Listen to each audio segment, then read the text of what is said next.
So a Chicago teenager says that detectives forced him to confess to a murder he did not commit and landing him in jail over a year, according to a lawsuit. So Corinthian Corey Burns was 15 years old in July 2018 when Waukegan detectives cornered him in an all-night interrogation. It ended with him being charged with second-degree murder and other offenses until they were later dismissed. Now, Burns filed a federal lawsuit on May 28th against a North Chicago suburb, Lake County, and several current and former officials of the city and county, including detectives and prosecutors. It said the lawsuit says that the detectives questioned Burns for hours about a shooting at a car show.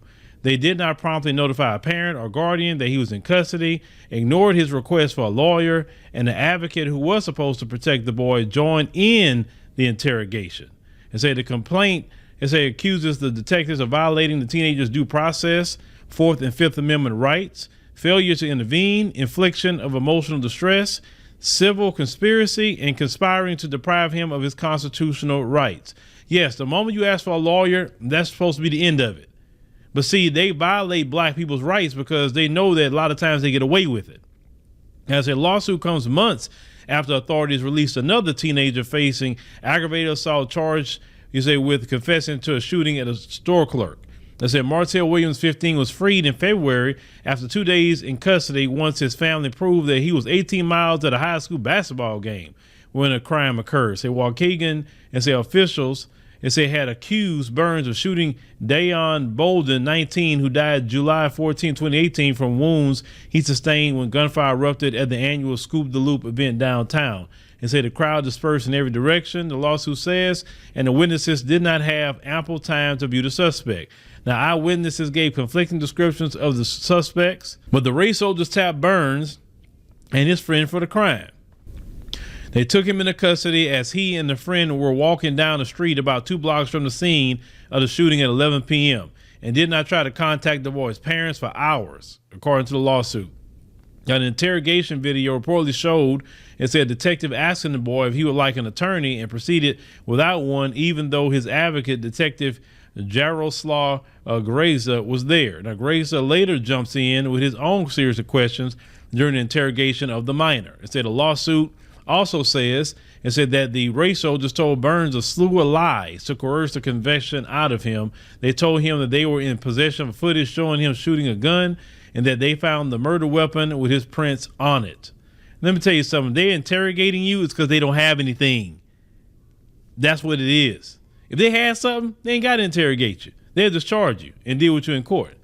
And so detectives also told Burns that his best friend implicated him in the crime, and they found gunshot residue on his body. The lawsuit alleges that no weapon was discovered from the crime scene at the time. So one of the detectives, Dominic Capuletti, had reported track record of obtaining false confessions. And so that particular race soldier questioned Jerry Hobbs before he confessed to stabbing his daughter and her friend to death in 2005. Now, Hobbs spent 5 years in jail before DNA evidence connected the murders to another man, and the charges against him were dropped. Now, Capuletti, has been named in another lawsuit with the city in 2009 case where Calvin Walker confessed to a murder so he could call his family. His grandmother argued that he was not at the park where the killing happened, and prosecutors eventually dropped those charges.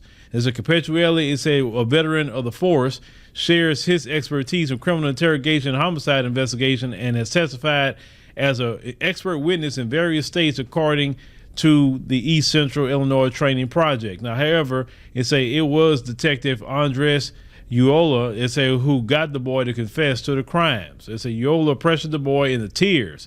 Burns reportedly flinched and lowered his head into his hands for 20 minutes to an hour. After that, at 3:39 a.m., Burns gave up and said he fired the gun. Both detectives are named in the lawsuit. The interrogation ended at 5:30 a.m. So basically, it was just torturing the boy. Psychological torture. That's what that was. And he just gave in. That's a child. He's not meant to go through something like that, especially for something he didn't even do. Now, in addition to the murder charge, Burns was booked for aggravated battery, aggravated discharge of firearm, according to court records. He spent 16 months in juvenile until a judge threw out the evidence and prosecutors dropped the charges. Now, Lake County State's Attorney Eric Reinhardt issued an apology after Martell was set free. When his alibi was confirmed. But like Burns, the officers did not let Martell it says speak to his mother or consult with an attorney. And his advocate also neglected him. Now, O'Connor, also the attorney in Martell's case, said detectives told the boy he can go home in 10 minutes if he confessed to the crime. Young people, if they ever tell you confess to something, you can go home, it's a lie. It's a lie. It is a bold-faced lie. Don't ever confess to something you didn't do. Just say, no, I want my lawyer and I ain't saying nothing. Well, just tell us, man, you can go home. Well, the other guy said you did it. I won't talk to my lawyer. I don't want to say nothing.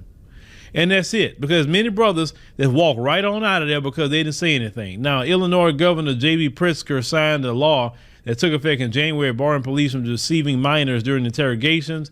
It blocks confessions from being used in court, but it does not penalize the race soldiers. Yeah, that's not putting teeth in a bill. And J.B. Pritzker is a Democrat. I'll let you know that. I said Reinhardt has also hosted training for the department on questioning minors as well. So that what they're doing, to these children out here, they're just treating them any old kind of way. They do whatever the hell they want to do to these children, and it doesn't matter. It doesn't matter whatsoever. This is why we have to be very, very, cautious with our children, know where they at all times, know exactly where they at, and teach them. And race soldiers question you about anything, I need to talk to my lawyer. That's all. Nope, I don't talk to police. If they bring you in there, I don't talk to you. I need to see my attorney. Well, you ain't gonna get one right now until you ask the question. So I'm like, well, I guess I'm just gonna be sitting here because I don't talk to cops. Let my lawyer talk to you. I'll talk to my lawyer to you. You gotta teach your kids that, because this is how you have the Central Park 5 situation. Same thing. But y'all let me know, what y'all think about this situation. It's horrible. There's a lot of our kids that's in jail right now for things they did not do, right? You look at Khalif Browder, how he was in Rikers Island all that freaking time. And then he was so messed up coming out of Rikers Island, the brother, took himself out of here. I mean, these people is wicked and they sick, and this is why their system is going down.